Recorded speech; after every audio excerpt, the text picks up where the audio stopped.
뉴스룸을 시작합니다. 서울시장 선거의 대진표가 확정되면서 선거전은 더 뜨거워졌습니다. 내일부터는 공식 선거운동이 시작됩니다. 이른바 제3지대 후보 없이 기호 1번과 2번, 양대 정당의 두 후보가 정면 승부를 벌입니다. 이런 구도는 2014년 지방선거 이후에 7년 만입니다. 사선 의원과 장관, 그리고 의원과 재선시장을 지낸 만큼 두 후보의 무게감도 큽니다.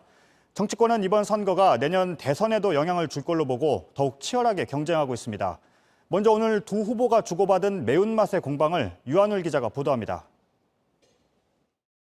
먼저 민주당 박영선 후보가 공격에 나섭니다. 실질적으로 MB 황태자로 불리던 사람이잖아요. 이명박 정권의 그런 어떤 실책과 관련된 부분을 다 함께했던 분이니까요.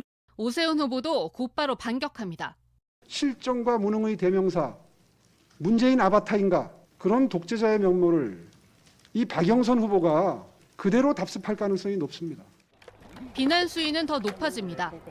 10년 전의 낡은 행정과 실패한 시장이 다시 돌아와서 이명박 시즌2를 하겠다는 것은 저는 서울 시민들이 과연 거기에 동의할 수 있을까? 성추행당으로서의 면모를 스스로 부인하지 않습니다. 박영선 후보의 당선은 박원순 시즌2다. 이렇게 정의합니다. 오 후보의 내곡동 땅 특혜 의혹을 둘러싼 공방도 이어졌습니다.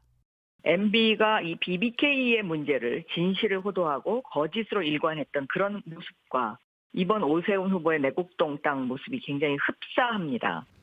오 후보는 박 후보가 선거에 이길 수 있다면 영혼도 파는 포퓰리스트이자 괴벨스라고 비난했습니다. 저희들도 확인을 했고요. 대답할 가치조차 느끼지 않습니다. 이 본질을 흐리기 위해서 온갖 술책을 부리고 있는 박영선 후보, 반성하십시오. 후보들이 직접 육탄전을 벌이자 각 당도 지원 사격에 나섭니다. 민주당은 오 후보가 이른바 태극기 부대와 함께했다고 공격합니다. MB 아바타를 넘어서서 극우 정치인입니다. 광기 어린 태극기 부대의 광화문 도심 활극이 벌써부터 걱정됩니다. 국민의힘은 이번 선거 자체가 민주당 책임이라는 걸 부각했습니다. 민주당 소속 자치단체장들의 성범죄로 생긴 선거입니다. 무려 830여 원 가까운 아까운 혈세가 내일부터 공식 선거운동이 시작되면 양측의 공방은 더 거칠어질 것으로 보입니다. JTBC 유한울입니다. 상대를 향한 검증 공세도 점점 거세지고 있습니다. 민주당과 박영선 후보는 오세훈 후보의 내곡동 셀프 개발 의혹을, 국민의힘과 오세훈 후보는 박영선 후보의 일본 집과 관련한 의혹을 정조준하고 있습니다. 쟁점은 무엇인지, 그리고 지금까지 확인된 내용은 무엇인지 이희정, 최수연 기자가 차례로 정리해드립니다. 오세훈 후보 부인이 서울 내곡동 땅을 물려받은 건 1970년입니다. 그래서 투기용 땅 매입이 아니었다고 강조합니다. 다만 땅의 존재를 몰랐다고 한 첫 해명은 논란을 더 키웠습니다. 민주당은 오 후보가 서울시장이던 때 그린벨트였던 이 땅의 개발이 확정된 걸 더 크게 문제 삼습니다. 셀프 개발 의혹입니다. 실제 개발이 확정된 건 오 후보가 시장일 때인 2009년입니다. 오 후보 측은 노무현 정부 중앙도시계획위원회가 2007년 개발 의견을 냈다는 점을 들어 반박합니다. 결정 과정에 관여한 바가 없다는 겁니다. 같은 의혹 제기가 2010년 선거 때도 있었지만 사실을 가리진 못했습니다. 민주당은 이번엔 오 후보를 검찰에 고발한 상태. 오늘은 시장일 때 보금자리 주택과 그린벨트 관련 발언을 했다며 검찰에 추가 증거도 제출했습니다. 이런 가운데 오 후보가 외교부 산하 한국국제협력단으로부터 규정을 어긴 혜택을 받았던 걸로 JTBC 취재 결과 파악됐습니다. 박근혜 정부 시절 야인이었던 오 후보가 연달아 파견될 수 없다는 규정을 어기고 페루에서 르완다 자문단으로 바로 옮긴 사실이 권익위원회에 신고된 겁니다. 당시 권익위는 오 후보가 부당한 이익을 얻은 것이라며 규정 위반으로 판단했습니다. 오 후보 측은 이에 대해 면접 형태나 교육 횟수 등은 코이카 방침에 따랐을 뿐이라며 특혜인지 인지 못한 상태였다고 해명했습니다. JTBC 이희정입니다. 국민의힘이 문제 삼는 건 박영선 후보 남편의 도쿄 아파트입니다. 장관 청문회 때도 논란이 됐던 사안이지만 야당은 들을 답이 더 남았다고 주장합니다. 먼저 임대소득. 박 후보 측은 당초 이명박 정부 때 일본으로 쫓겨간 남편이 살기 위해 산 집이라면서도 최근 8년간 임대를 준 건 인정했습니다. 그러자 국민의힘은 그 기간 소득세는 다 냈는지를 파고든 겁니다. 거주를 위한 매입이었는지 또 임대를 놨다면 세는 어느 정도였는지 박 후보가 정확히 매듭지어 주시길 촉구합니다. 하지만 박 후보 측은 아파트 세금 납부에 문제는 없는 것으로 알고 청문회에서도 다 소명한 부분이란 입장입니다. 아파트 가격도 논란입니다. 2010년 11억여 원으로 신고했는데 2019년에는 7억 원대로 오히려 싸져서입니다. 이번 후보 등록된 9억여 원으로 신고됐습니다. 박 후보 측은 환율 변동 등 때문이라고 하고 야당은 재산 축소 신고를 의심합니다. 이런 가운데 지난달 이 아파트를 처분했다고 했는데 여전히 등기는 남아있는 상황. 박 후보는 이렇게 설명합니다. 현재 지금 잔금 처리가 안 돼 있는 그런 상황인데 이 잔금 처리가 지금 6월 18일 날 이렇게 돼 있습니다. 이와 관련해 이달 말이면 거래가 종료될 거라고 했던 데 대해선 실수였다고 캠프 측이 다시 해명했습니다. JTBC 최수연입니다. 야권은 어제 끝낸 서울시장 후보 단일화의 여운을 계속 이어가려 했습니다. 국민의힘 오세훈 후보에게 진 국민의당 안철수 대표는 오늘 국민의힘의 의원총회에 나타났습니다. 자신의 뜻대로 단일화를 이뤄낸 김종인 비상대책위원장은 오늘 광주를 찾았습니다. 최승기 기자입니다. 국민의당 안철수 대표가 깜짝 등장했습니다. 국민의힘 의원총회장입니다. 국민의힘 당색과 비슷한 붉은색 계열의 넥타이도 맸습니다. 저는 야권의 날카로운 창과 든든한 방패가 되어 싸우고 반드시 오세훈 후보가 승리하도록 하겠습니다. 국민의힘 의원들은 일어서서 박수를 쳤습니다. 어제 단일화에서 오세훈 후보에게 패했지만 결과에 승복해 선거대책위원장을 맡기로 하자 환영한 겁니다. 안 대표는 두 당의 합당에 대해서도 다시 언급했습니다. 이번 선거를 승리로 이끈 다음에 절차들을 거쳐야 됩니다. 이번 선거는 물론 다음 대선까지를 염두에 둔 야권 지지층 통합책입니다. 단일화 과정 내내 안 대표와 껄끄러웠던 김종인 비상대책위원장은 광주 일정이 있어 자리를 비웠습니다. 김 위원장이 광주를 찾은 건 비대위 출범 이후 세 번째입니다. 시민단체들의 항의 속에 5.18 민중회지를 참배하고 관련 단체들과 간담회를 열었습니다.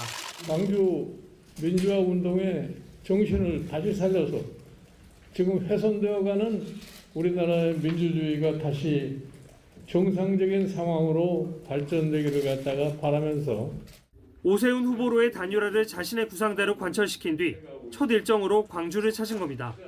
이런 배경엔 호남 출신 서울 시민들이 많다는 판단도 깔려있다는 평가가 나옵니다. JTBC 최승기입니다. 네, 잠시 뒤에는 국민의힘 김종인 비대위원장과 얘기를 나눠보겠습니다.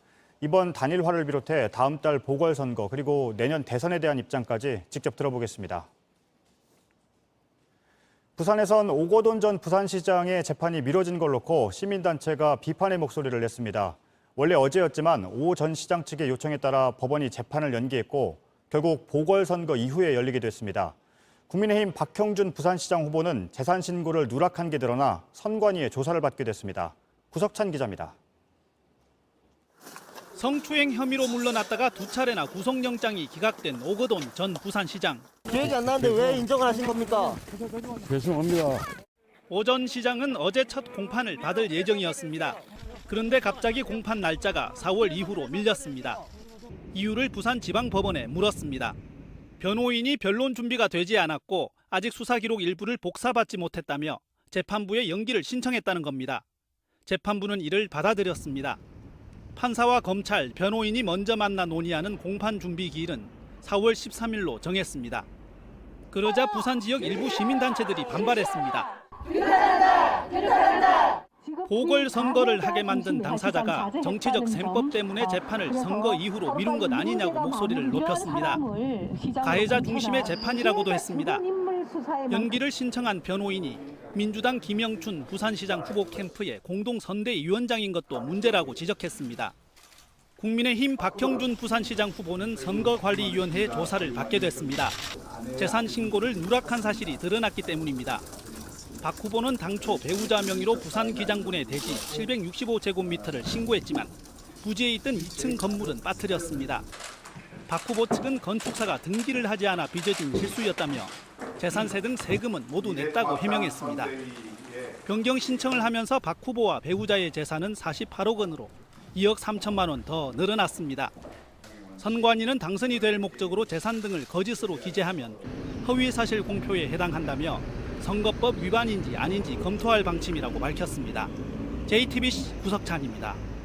네, 예고해드린 대로 국민의힘 김종인 비대위원장과 얘기를 나눠보겠습니다.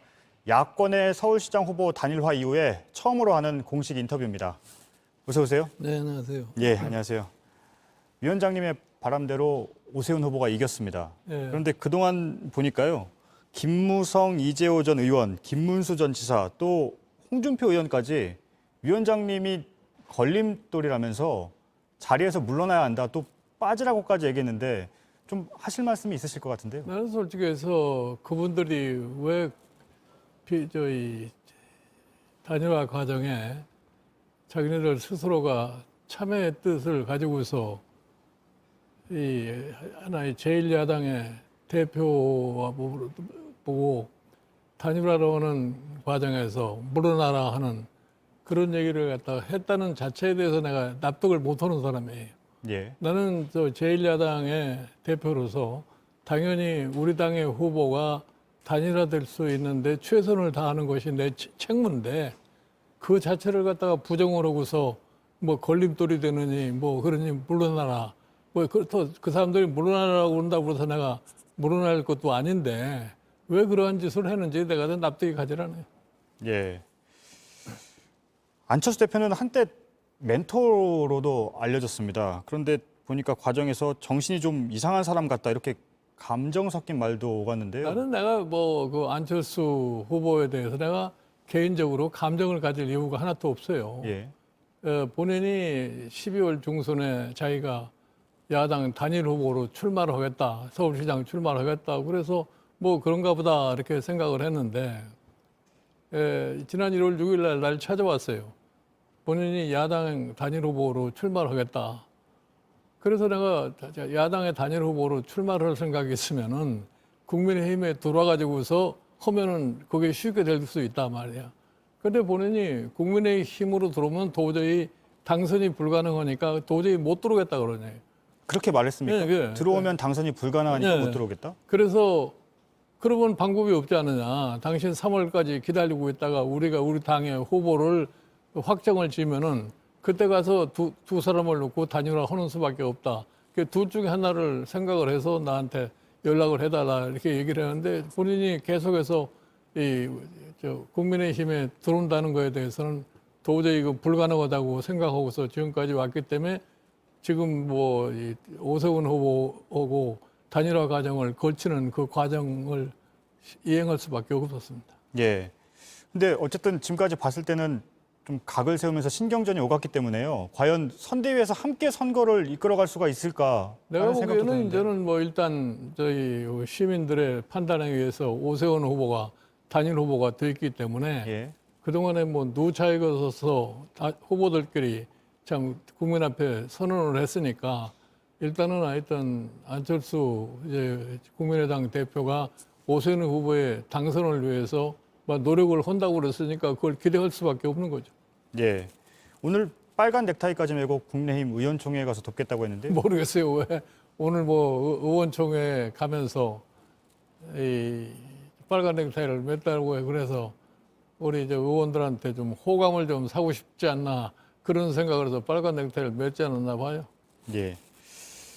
어제 안철수 대표가요. 자꾸 안철수 대표 얘기를 하게 되는데 좀 더 질문을 드리겠습니다. 네? 앞으로 계속 전진을 하겠다고 했습니다. 안철수 대표가. 대선에 나갈 거라고 보십니까? 그러니까 이제 그게 하나의 그분의 일상적인 이 생활 형태가 돼버린 것 같은데 이번에 서울시장 후보로 단일화가 안 되니까 또 이제 어저께 기자회견의 내용을 보고 같으면 앞으로 대선 행보에 있어서도 또 한번 해보겠다는 그런 뉘앙스를 갖다 비춰졌어요. 그러나 예. 제가 보기에 그게 그냥 가능하리라고 생각하진 않아요.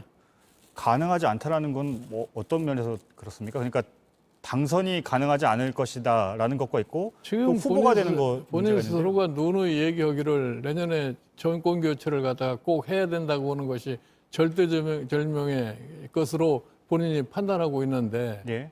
내년에 대통령 후보의 경우 후보를 선출하는 데 있어서 본인이 또 장애 요인이 될 것 같으면은 결정적으로 정권 교체 지장을 초래할 텐데 그 짓이 할 수 있겠어요?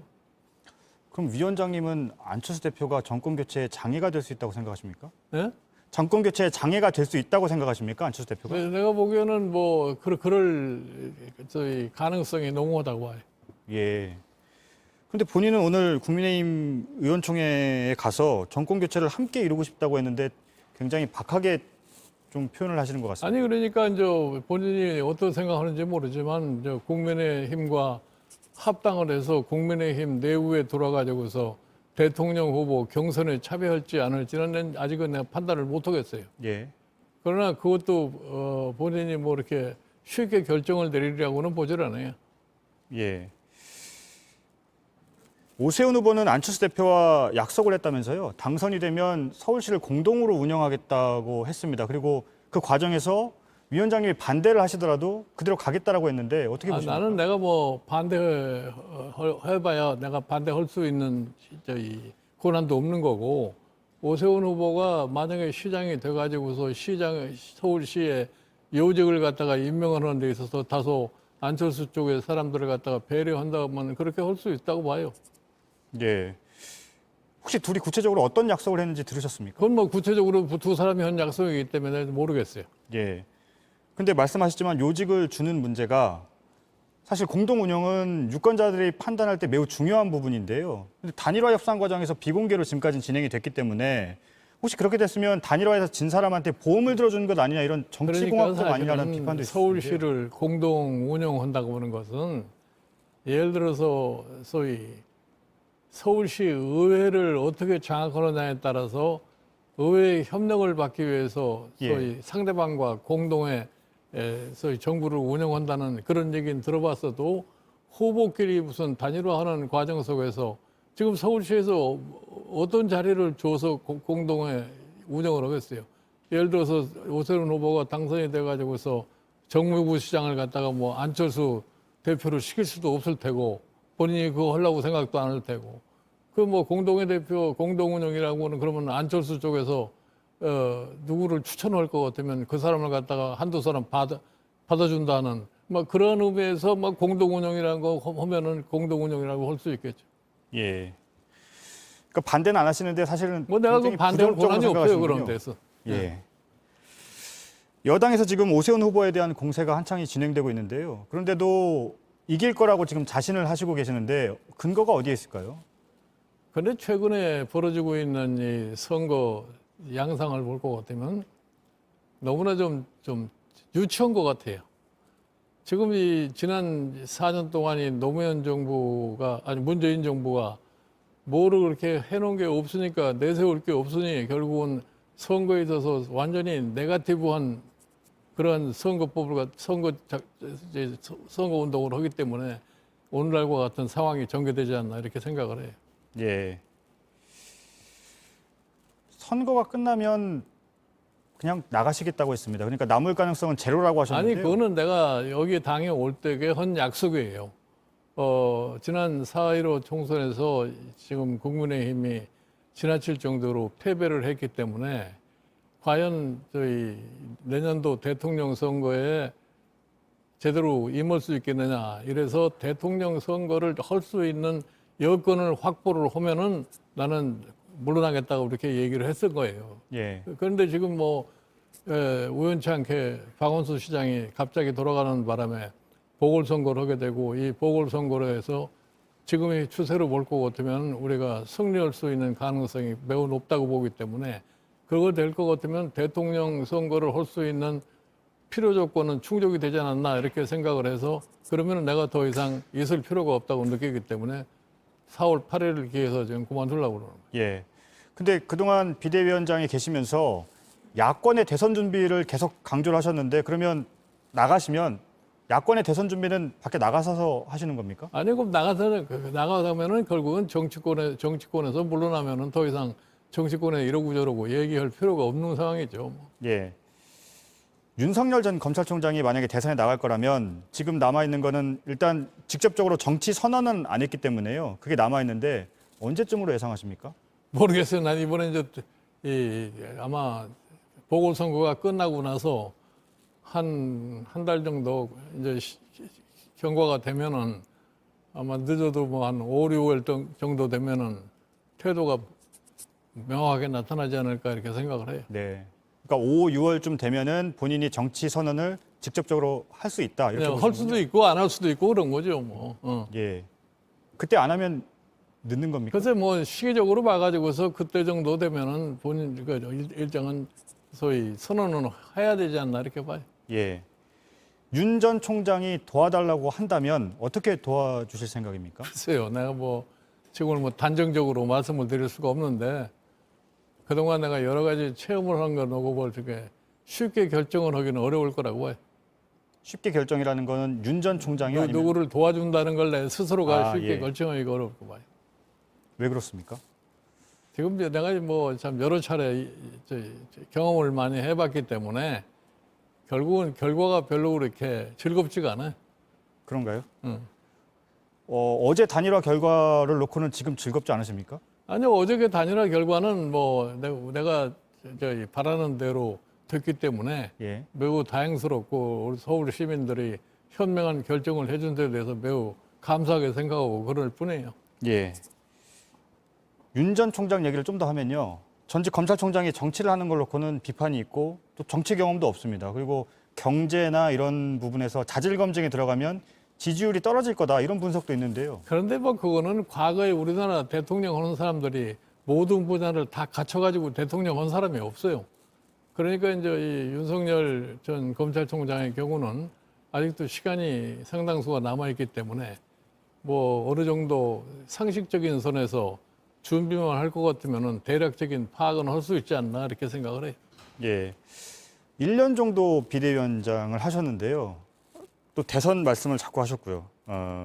야권에서 윤 전 총장을 제외하고 혹시 꼽히는 대선 주자가 있을까요? 예를 들면 국민의힘도 포함하고 또 지난번에 대선에 나갔던 안철수 대표, 또 홍준표 의원, 유승민 전 의원도 있는데요. 어떻게 보십니까?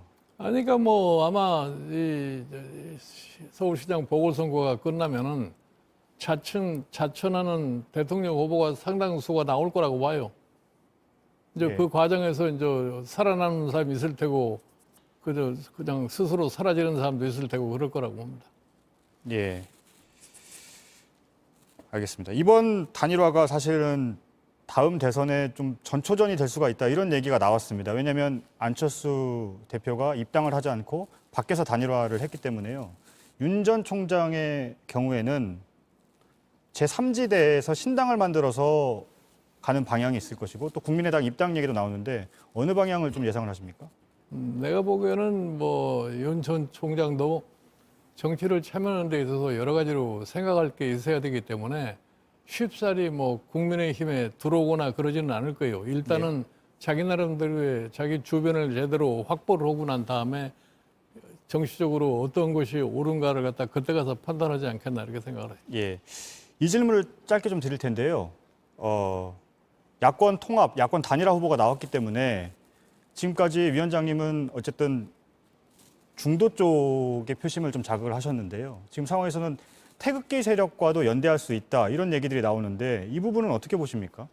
근데 그거는 뭐 사실은 이게 국민을 갖다가 무슨 중도다 뭐 보수다 이렇게 구분을 하는 게 나는 옳지 않다고 생각을 해요. 예. 대다수의 국민들이라고 하는 것은 자기네 생활과 직결되는 분야에 대해서 관심을 가지고 있기 때문에 국민의 정서를 어느 정당이 가장 잘 파악을 하고서 그 국민 정서에 부응하는 정책을 제시하고서 선거에 임하냐 거기에 달려있다고 봐요. 예, 알겠습니다. 지금까지 국민의힘 김종인 비대위원장과 얘기를 나눠봤습니다. 감사합니다. 예.